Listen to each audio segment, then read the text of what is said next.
사무엘하 15장 30절부터 37절까지 말씀 우리 한 목소리로 합독하도록 하겠습니다. 다윗이 감난 산길로 올라갈 때에 그의 머리를 그가 가리고 맨발로 울며 가고 그와 함께 가는 모든 백성들도 각각 자기의 머리를 가리고 울며 올라가니라. 어떤 사람이 다윗에게 알리되 압살롬과 함께 모반한 자들 가운데 아히도벨이 있나이다 하니 다윗이 이르되 여호와여 원하옵건대 아히도벨의 모략을 어리석게 하옵소서 하니라.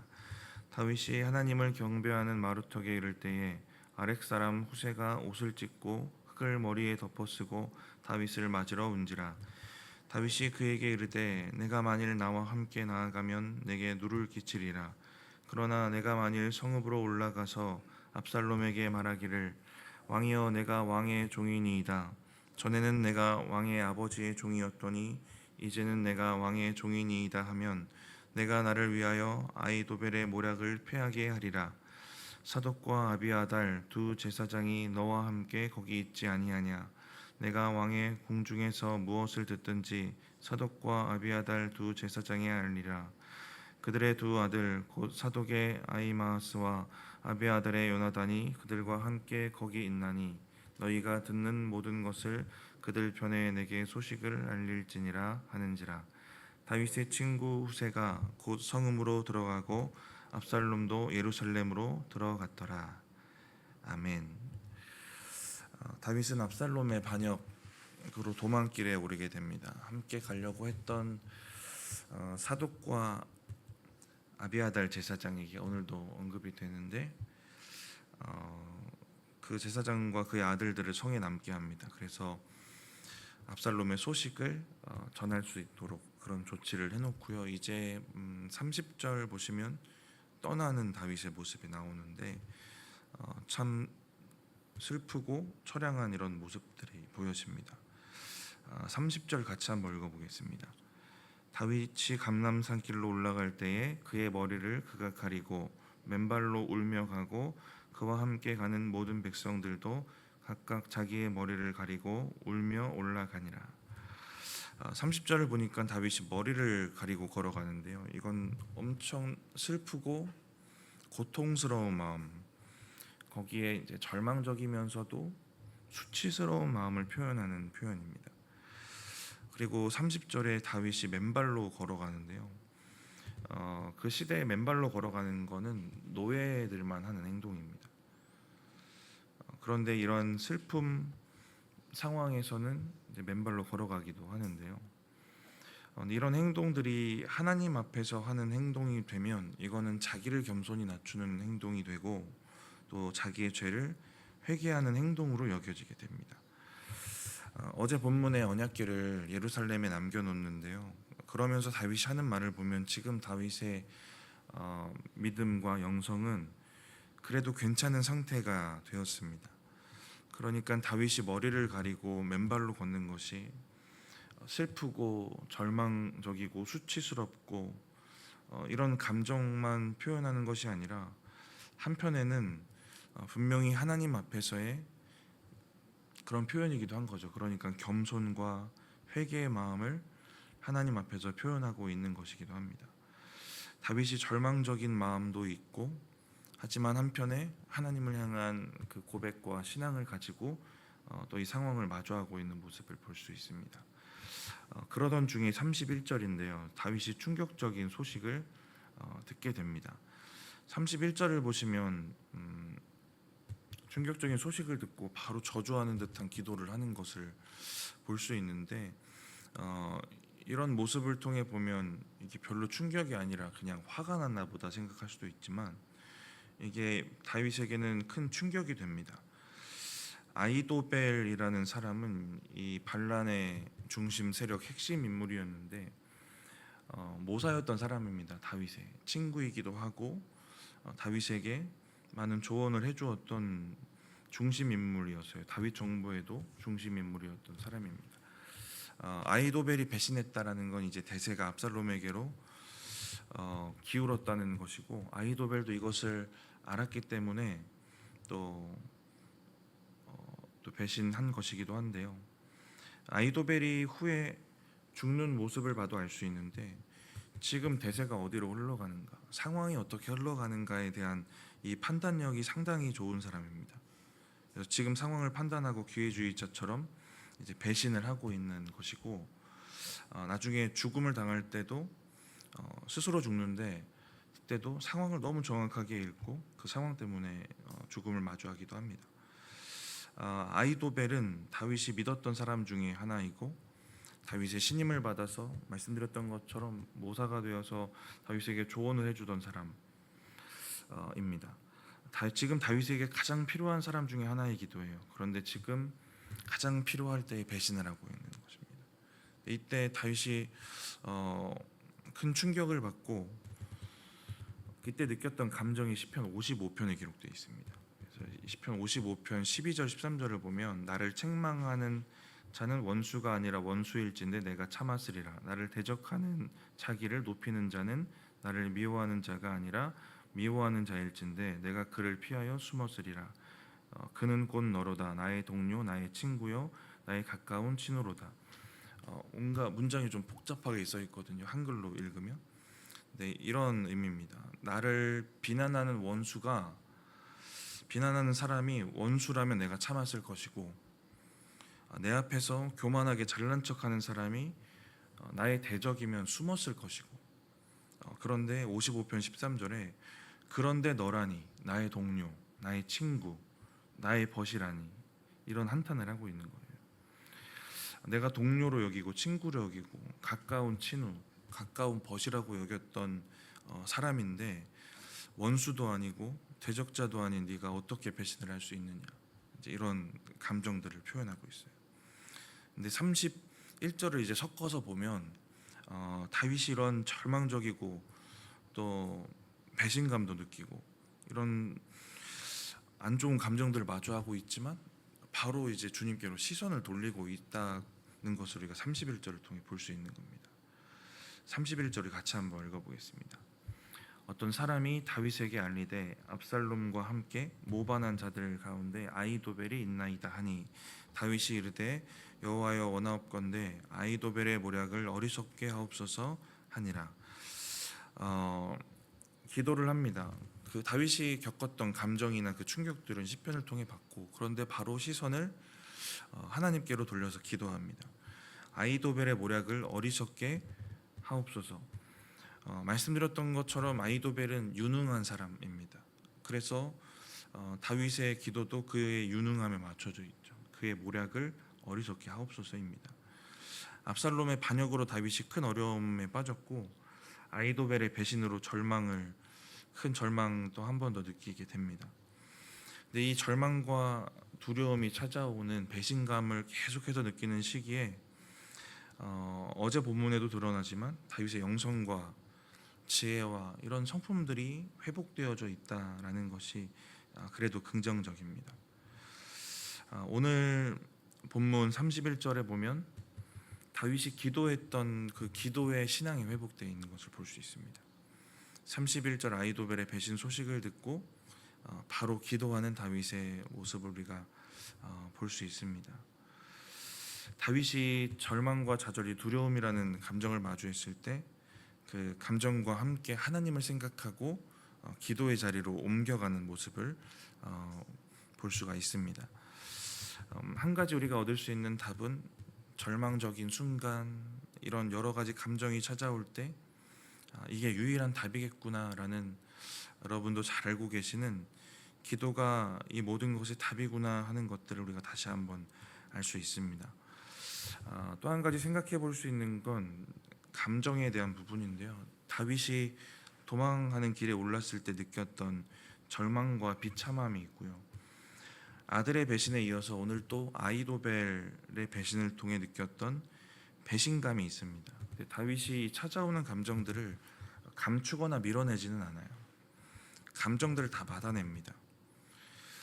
믿는 이들 가운데 부정적인 감정 자체가 죄라고 생각하는 사람들이 있습니다. 근데 찾아오는 감정은 죄가 아니거든요. 이 감정을 어떻게 수용하고 해결하는가가 중요한 것이고, 그게 우리의 믿음이 되는 겁니다. 신앙이고.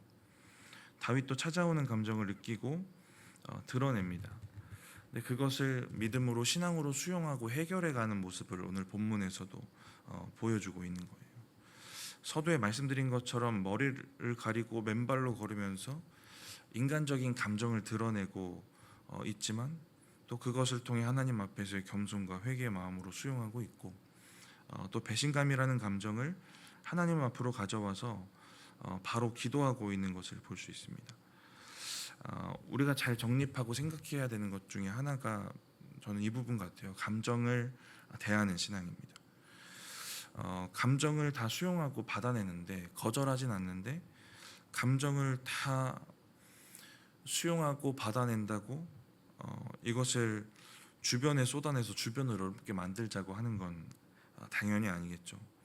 하나님 앞으로 그 감정을 가져와서 하나님을 향한 믿음 안에서 그걸 해소하고 이 감정을 쏟아놓으면서 자기를 겸허하게 돌아보는 게 이 감정을 쏟아내는 목적이 됩니다. 이런 원리들이 잘 나타나 있는 게 시편의 저주 시편인데요. 저주 시편의 의미가 바로 이런 의미입니다. 감정을 대면하고 마주하고 쏟아내고 저주도 하고 다 하는데 원칙이 두 개 있는 거죠. 하나는 하나님 앞에서 해라고, 두 번째 원칙은 이걸 다 쏟아내고 나서 자기를 돌아봐라예요. 저주 시편의 내용을 보면 그런 원리들이 이렇게 나옵니다. 근데 오늘 모습에도 다윗이 감정들을 다 받아내고 수용하지만 이것들을 잘 신앙 안에서 해결해 가는 모습들 이제 볼 수 있습니다. 다윗의 기도했던 기도의 내용, 아까도 말씀드렸지만 아히도벨의 모략을 어리석게 하옵소서거든요. 근데 후에 아히도벨이 이 다윗의 기도대로 자기의 모략 때문에 또 죽음을 스스로 선택하게 됩니다. 이 기도가 중요한 도구가 되었고, 다윗이 원래 가지고 있던 믿음의 모양이었는데 또 회복되었던 이 모습을 볼 수 있습니다. 다윗이 기도를 마치자마자 이제 뭔가 이 기도의 응답처럼 한 명의 인물이 또 다윗을 찾아오게 되는데요. 32절 말씀 같이 한번 읽어보겠습니다. 다윗이 하나님을 경배하는 마루턱에 이를 때에 아렉 사람 후세가 옷을 찢고 흙을 머리에 덮어쓰고 다윗을 맞으러 온지라. 다윗이 하나님을 경배하는 마루턱에 이를 때입니다. 30절 이제 올라가서 다시 한번 보시면 지금 다윗이 향하고 있는 곳이 있는데요. 도망가려면 지나가야 되는 지리적으로 그런 위치이기도 합니다. 감람산인데요. 그 꼭대기에 하나님을 경배하는 장소가 있었던 것 같아요. 거기서 예배를 드렸는가 이건 알 수 없지만 다윗이 하나님을 경배하던 그 장소로 발걸음을 옮기고 있는 상황에 하나님이 응답처럼 후세를 만나게 하십니다. 절망적이고 비참하고 배신감을 느끼고 했던 이 상황 가운데 후세를 만나게 하세요. 후세는 다윗의 또 다른 참모인데 38절에 나오는 다윗 참모이기 전 다윗의 친구이기도 한 사람입니다. 후세는 다윗에게 벌어진 상황을 슬퍼하면서 찾아옵니다. 옷을 찢고 슬퍼해요. 옷을 찢는 것도 슬플 때 하는 행동이에요. 머리를 덮거나 맨발로 걷거나 하는 것처럼 그런 감정들의 표현이거든요. 다말이 암논에게 강간당하고 쫓겨났을 때 우리 얼마 전에 묵상했던 그 장면도 보시면 자기의 채색 옷을 찢습니다. 속에 있는 감정을 표현하는 모습인데요.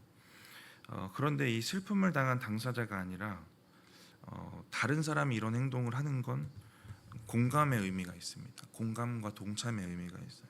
당사자의 슬픔에 동참한다는 의미가 됩니다. 흙을 머리에 쓰는 것도 동일하게 극도의 슬픔을 나타내는 것인데 이것도 당사자가 아닌 사람이 하면 당사자의 슬픔에 동참한다는 의미가 돼요. 욥기 2장 보시면 욥을 위로하러 온 친구들이 욥의 비참한 모습을 보고 티끌을 머리에 뿌리는데 비슷한 의미입니다. 30절에 다윗과 함께하는 백성들 30절 다시 가서 보시면 다윗처럼 행동하면서 같이 울면서 가요. 고통과 슬픔에 동참하고 있는 거예요. 다윗과 함께 있었던 백성들이나 또 오늘 찾아왔던 다윗을 찾아온 후세든 이렇게 슬픔에 동참하고 있는 모습 보여주고 있습니다. 우리가 그리스도인으로 살아갈 때 가져야 되는 또 모양 중에 하나인 것 같아요. 누군가의 슬픔에 동참하고 공감하는 것이 또 우리가 가져야 될 모습 중에 하나인 것 같습니다.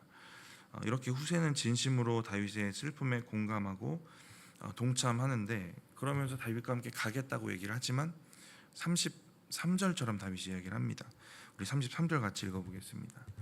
다윗이 그에게 이르되 내가 만일 나와 함께 나아가면 내게 누를 끼치리라. 이 말씀 사이사이의 정황이나 그 사이사이 껴있는 감정들을 같이 읽지 않으면 뭔가 오해할 만한 단어 같아요. 너는 나에게 누가 된다, 이런 얘기거든요. 후세는 진심으로 다윗의 슬픔에 동참했는데 다윗은 이렇게 말하고 있는 거죠. 다윗도 친구의 진심을 알았을 것인데 33절처럼 나랑 같이 가면 나에게 누를 끼친다, 폐가 된다 라고 얘기를 합니다. 이렇게 얘기하는 건 후세의 나이 때문인데, 후세가 나이가 많습니다. 다윗에게 누를 끼칠 수도 있고 나이가 많은 후세 본인에게도 도망가는 길이 위험한 길이 됩니다. 너에게 누가 된다, 여기서 끝났으면 많이 서운했을 것 같지만 이어지는 말씀을 보시면 다윗이 후세에게 새로운 사명을 줍니다. 새로운 부탁을 해요. 34절 같이 한번 읽어보겠습니다. 그러나 내가 만일 성읍으로 돌아가서 압살롬에게 말하기를 왕이여 내가 왕의 종이니이다. 전에는 내가 왕의 아버지의 종이었더니 이제는 내가 왕의 종이니이다 하면 내가 나를 위하여 아히도벨의 모략을 패하게 하리라. 다윗이 후세에게 압살롬에게 가서 거짓 항복을 하고 남아서 압살롬의 또 아히도벨의 모략을 저지해라, 이런 부탁을 합니다. 다윗과 함께 가지 못하지만 후세가 원래 하고 싶었던 다윗을 그 돕는 역할을 이제 할 수 있게 됩니다. 다윗이 어제 본문을 이제 금요일 날 또 말씀을 드렸지만 다윗이 균형을 잘 지켜가고 있어요. 하나님께 기도하면서 하나님의 도우심을 구하지만 그러면서 가만히 있지 않고 해야 될 일들을 잘 해나갑니다. 기도하고 가만히 있지 않고 이런 정치적이거나 군사적인 지혜를 발휘해서 자기가 할 수 있는 일들을 하게 됩니다. 후세를 남겨놓는 것도 그러한 일 중에 하나인데요. 절망적인 감정에 머물러 있지 않고 의지를 가지고 기도하고, 기도하는 것에 머무르 있지 않고 자기가 해야 될 책임과 역할을 다하고 있는 모습을 이제 후세를 돌려보내는 모습을 통해 우리가 다시 한번 확인할 수 있습니다. 하나님이 하나님의 주권을 가지고 분명 우리 가운데 일하시고 우리의 또 찾아오는 어려움과 문제 가운데도 그 섭리와 주권으로 일해 가실 텐데요. 우리가 그 가운데 책임을 다해야 될 부분과 해야 될 영역이 분명히 있다는 것들을 다시 한번 기억하시면 좋을 것 같습니다. 이것들 우리가 잘 쌓아가야 나중에 이 죄와 나태의 열매를 거두지 않게 되는 것인데, 이 아히도벨이 배신하는데요. 밧세바의 할아버지입니다. 너는 밧세바의 할아버지다 정확하게 나오진 않는데 그 정황을 정리해 보면 밧세바의 할아버지가 맞는 것 같습니다. 아히도벨이 다윗의 모사였다는 것은 그만큼 능력이 있고 다윗의 신뢰를 받았다라는 것인데, 그럼에도 아히도벨이 다윗을 배신한 이유는 가장 큰 이유 중에 하나는 정치적인 계산, 상황을 판단하는 판단력도 있었겠지만 자기 집안에 대한 복수의 마음도 있는 것입니다. 아히도벨이 이런 복수의 마음을 가지고 있다라는 게 명확히 드러나는 것은 이제 후에 묵상하시는 내용을 통해 드러나게 돼요. 굳이 이렇게까지 한다고 하는 생각이 들 만한 행동들을 압살롬에게 권합니다. 10명의 첩을 범해라, 다윗의 10명의 첩을 범해라 하는 얘기도 아히도벨이 하고 다윗을 암살해야 된다라는 요청도 아히도벨이 합니다. 그러니까 자기 집안에 다윗이 벌였던 일이거든요. 이 두 가지 권면이 압살롬에게 이걸 하라고 자꾸 얘기하는 이 두 가지 일이 자기 집안에 다윗이 벌인 일을 그대로 갚는 겁니다. 아히도벨은 자기의 손녀가 다윗에게 범해져요. 아무리 왕이 그랬다고 해도 집안에는 엄청 수치스러운 일입니다. 다윗이 자기의 손녀를 범한 것처럼 압살롬에게 다윗의 첩을 범해라라고 하는 거예요. 다윗이 바세바의 남편 우리아를 암살한 것처럼 다윗을 암살하자고 얘기하는 겁니다. 그대로 갚아주자는 얘기하는 거예요. 그러니까 아히도벨의 마음 가운데는 정치적인 계산뿐만 아니라 가족에 대한, 가정에 대한, 집안에 대한 복수심도 분명히 있는 것을 볼 수 있습니다. 그러니까 올라가고 거슬러 올라가서 오늘 이 상황이 벌어진 건 다윗이 아히도벨에게 그 집안에 쌓았던 죄의 열매이기도 하다라는 것들을 꼭 기억하시면 좋겠고요. 우리가 하나님 안에서 살아가면서 죄가 아니라 좋은 것들, 선한 것들 잘 쌓아놓아야 또 이후에 우리의 인생 가운데도 좋은 열매들이 있겠구나라는 것 다시 한번 기억하시면 좋겠습니다. 말씀을 마치면서 다시 한번 말씀을 드리지만 하나님의 주권을 인정하는 그 믿음이 우리 가운데 엄청난 안정감을 줍니다. 그 가운데 우리가 그 믿음을 가지고 살지만 또 우리가 해야 될 영적, 육적 책임을 또 잘 감당해 가시길 바라고요.